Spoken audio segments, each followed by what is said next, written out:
प्रणाम बहनों और भाइयों, लोक सुमंगल संवाद में आपका स्वागत है। लोक सुमंगल संवाद धीरे धीरे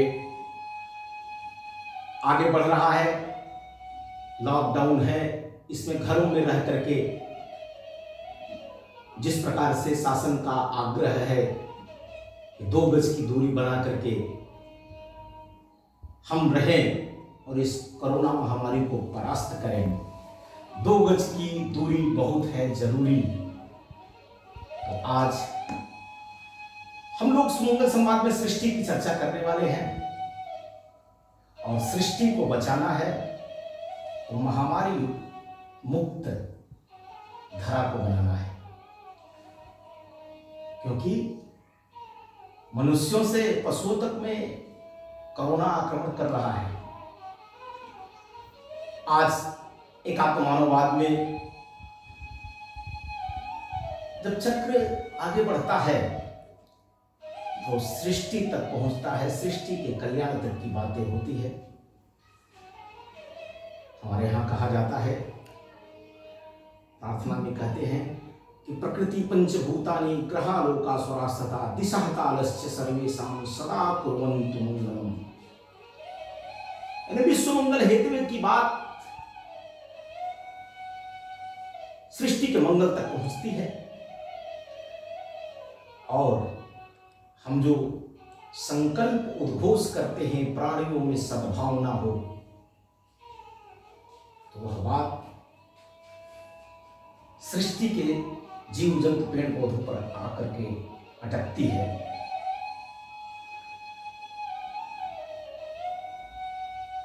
भारतीय चिंतन में जब सृष्टि की बात होती है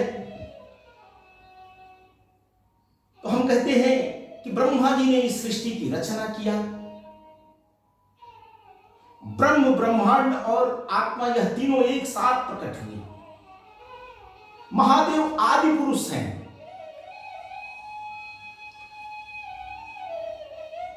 महादेव की लीला अपरंपार है।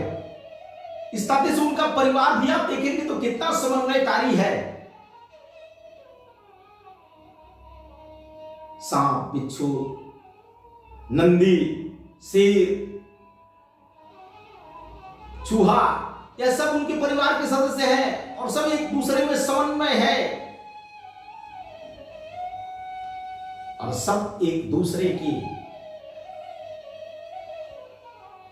अधिकारों की अवहेलना न करते हुए अपने कर्तव्यों का पालन करते हैं। यानी यहीं पर प्राणियों में सद्भावना का दृश्य दिखता है भगवान शंकर के परिवार में। यानी महादेव आदि गुरु हैं और यह परिवार भी सृष्टि का प्रथम परिवार है। जब सृष्टि की हम चर्चा करते हैं तो ईसाई धर्मावलंबी भी कहते हैं कि सृष्टि को परमेश्वर ने बनाया, 6 दिनों में बनाया, 1 दिन विश्राम किया। मूसा कहते हैं कि परमेश्वर ने इस सृष्टि की रचना किया। तो जब वैज्ञानिक दृष्टिकोण से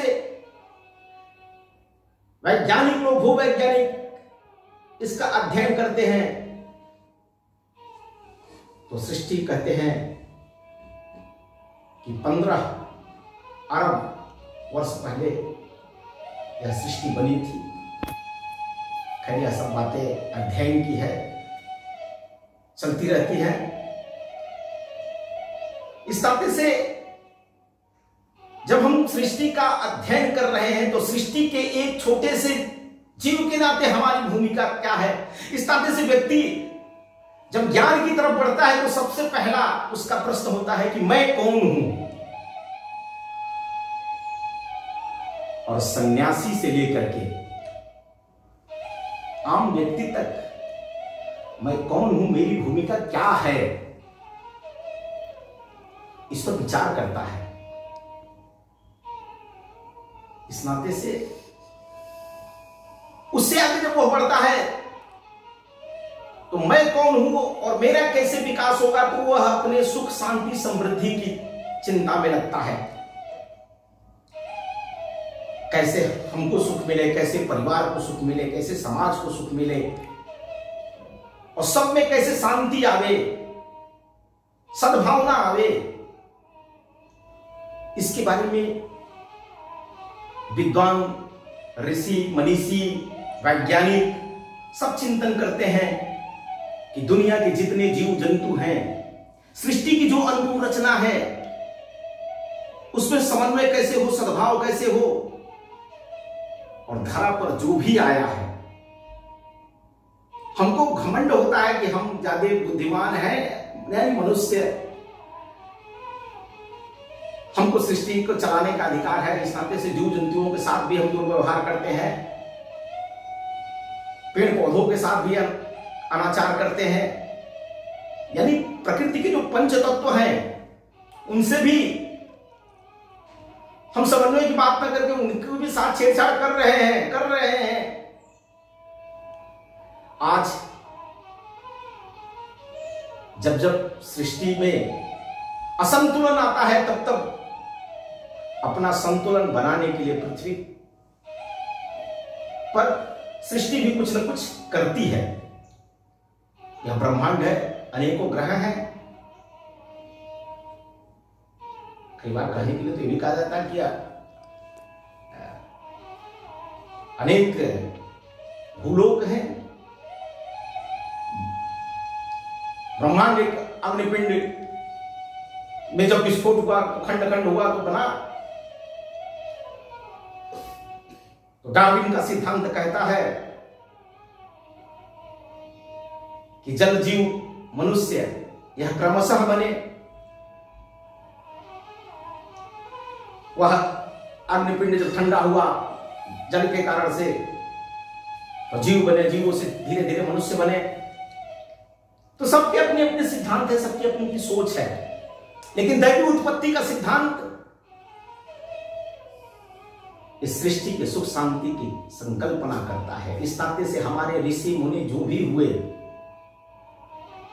उन्होंने सबके सुख की बात किया, सर्वे भवन्तु सुखिनः सर्वे सन्तु निरामया की बात किया, और उस सुख की खोज में हम दुख के अंबार लगाने लगे। यानी हमको शारीरिक सुख कैसे मिलेगा, इसके लिए हम रोटी, कपड़ा, मकान, शिक्षा, चिकित्सा जुटाने के लिए तो दूसरे पर संकट खड़ा करने लगे। यानी भारतीय चिंतन में जो स्वतंत्रता है, यानी स्व का जो तंत्र है, उसमें हमारी आजादी वहीं तक है जहां तक दूसरे की आजादी कहीं बाधित नहीं हो रही है। हमको प्रकृति के साथ दोहन का अधिकार है, शोषण का अधिकार नहीं है। क्योंकि कहते हैं कि एक जीवधारी दूसरे पर आश्रित है, और सभी जीवधारी इस सृष्टि में आए हैं, तो उनको उनका अपना जीवन चक्र पूरा करने का अधिकार परमात्मा ने दे रखा है, सृष्टि ने दे रखा है। जैसे हमको, मनुष्य को, अगर हमको स्वतंत्रता चाहिए, आजादी चाहिए, सुख शांति समृद्धि चाहिए, ऐसे हर जीवधारी को चाहिए, हर प्राणी को चाहिए। इस नाते से इस सब का विचार करते करते कई बार धर्म संकट की स्थिति आ जाती है। जैसे हम कहते हैं ना कि घोड़ा घास से दोस्ती करेगा तो खाएगा क्या? शेर कभी घास नहीं खाएगा, यानी वह शिकार करेगा ही करेगा। अब यहां संकट आता है कि वहां जीव की हत्या हो रही है। ऐसे ही यहां शाकाहारी लोग भी हैं, मांसाहारी लोग भी हैं। कई ऐसे ऋषि मुनि कहते हैं कि शाकाहारी होना चाहिए, तो कई कहते हैं कि भाई प्रकृति ने जो चीजें दिया है उसको उपभोग करने के लिए दिया है। तो ऐसे प्रश्न जब खड़े होते हैं तो धर्म संकट की स्थिति आती है। तो भारतीय चिंतन कहता है कि सबका त्याग पूर्वक उपभोग करना, यही पंडित दीनदयाल जी भी कहते थे। तेन तट्टेन भुंजिथा, यानी अपने जीवन में विवेक और ज्ञान का होना बहुत जरूरी है। क्या तज्य है, क्या उपयोग करना, कितना उपयोग करना, किसके साथ किस प्रकार का व्यवहार करना, यही ज्ञान के कारण से विवेक जब जगता है तो होता है। इस नाते से यह जो एकात्म मानववाद है, यह सब में संतुलन की बात करता है। व्यक्ति, परिवार, समाज, राष्ट्र, विश्व, सृष्टि में एकात्मता कैसे होनी चाहिए। तब गांधी जी ने सर्वोदय की बात किया, पंडित दीनदयाल जी ने अंत्योदय की बात किया। यानी हमारी स्वतंत्रता भी दूसरे की स्वतंत्रता बाधित न हो, वहीं तक है। और हम सबका उदय चाहते हैं, सबका विकास चाहते हैं, सबके सुख शांति की कल्पना हमारी है। तो आप शाकाहारी बनेंगे कि मांसाहारी बनेंगे, ठीक है, आपके विवेक के ऊपर है। लेकिन आप, महावीर स्वामी ने जिस प्रकार के विचार दिए, यानी अभी आप जैन धर्म के लोगों को देखिएगा, वहां के सन्यासियों को देखिएगा कि कितने छोटे छोटे जीवाणुओं के भी जीवन बचा है, उसकी चिंता करते हैं। मास्क आज हम पहन रहे हैं, वो पहले से पहनते हैं कि किसी विषाणु कोई अंदर ना आ जाए और किसी विषाणु की हत्या ना हो जाए श्वास के द्वारा। यानी आज हम मास्क का आग्रह कर रहे हैं, आज त्याग की बात कर रहे हैं। यह बात ऋषि मुनियों ने, तमाम चिंतकों ने पहले किया है।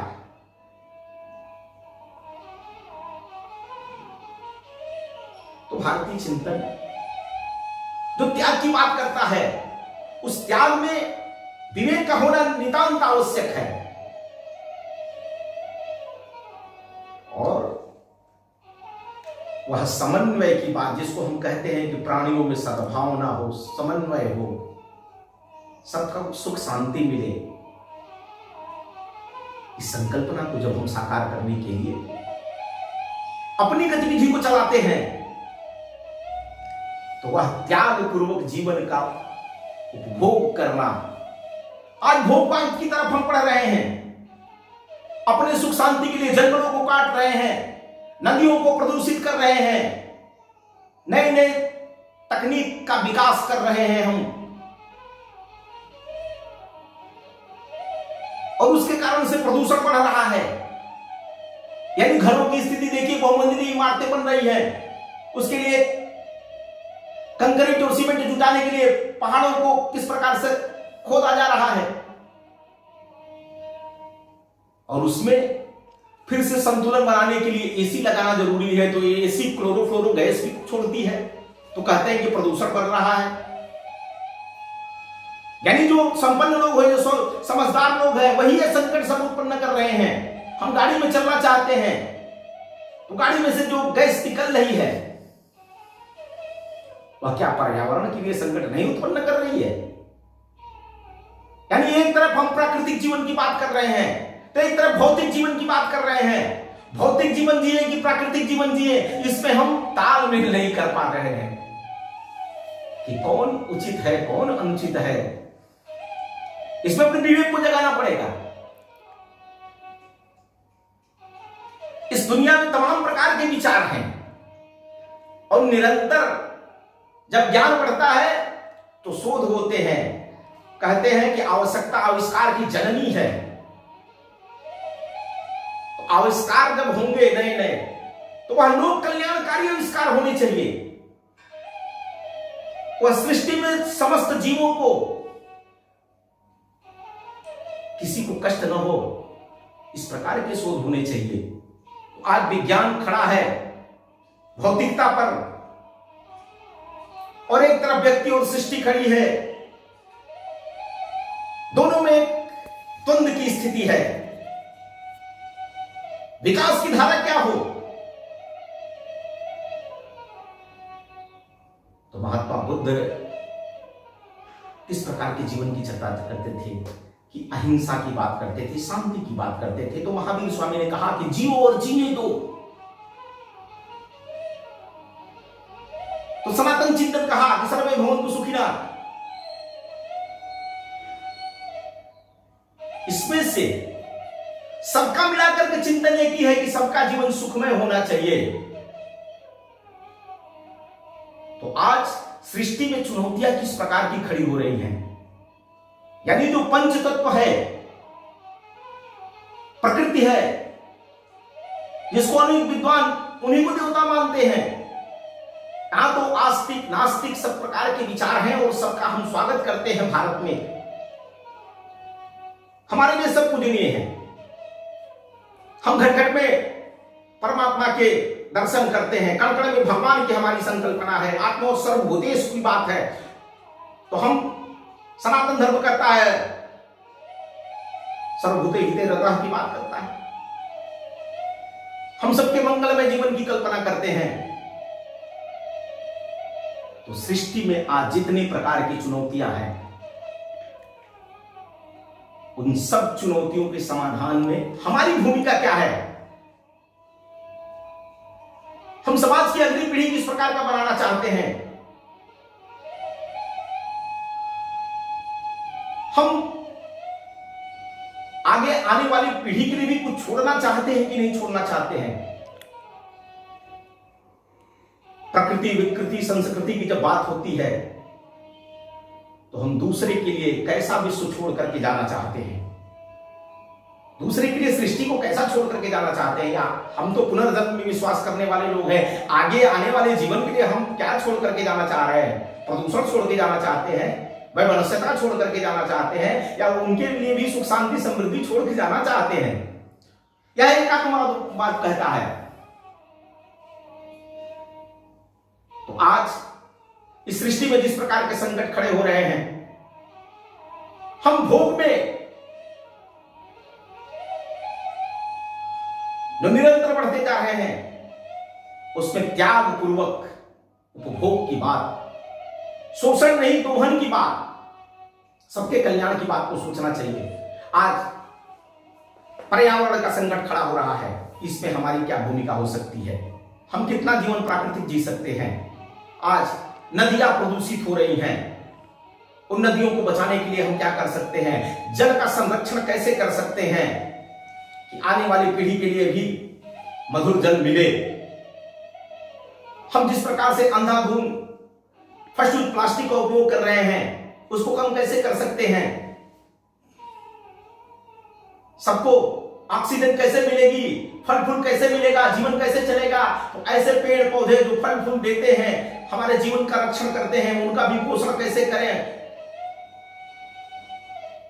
इस नाते से ऐसे वृक्षों को बचाना, नदियों को बचाना, जल को बचाना, तब हम जिस सुख शांति की संकल्पना कर रहे हैं, संकल्प के मंगलमय जीवन की संकल्पना कर रहे हैं, वह संकल्पना पूरा होगा। महात्मा ऋषि मुनियों ने जिस प्रकार के संकल्प लिए, उन संकल्पों को समझना पड़ेगा। मैं कौन हूं, क्यों आया हूं और क्या मुझे करना है? इसका भान ज्ञान और विवेक देता है। हमको वह ज्ञान मिला है तो उसका सदुपयोग करें। और महावीर स्वामी ने कहा ना कि जियो और जीने दो। तो वह एक पक्ष है, एक दूसरा पक्ष भी उसका और सकारात्मक बनता है, जिसको हम संस्कृति से जोड़ते हैं कि जियो और जीने दो, यह तो प्रकृति है। लेकिन उसमें अगर हम जीने दो और जियो कहते हैं तो वह संस्कृति है, और इस पर अगर हम चलते हैं तो इस दुनिया में, इस सृष्टि में सुख शांति समृद्धि होगी। आज के लिए बस इतना ही। प्रणाम।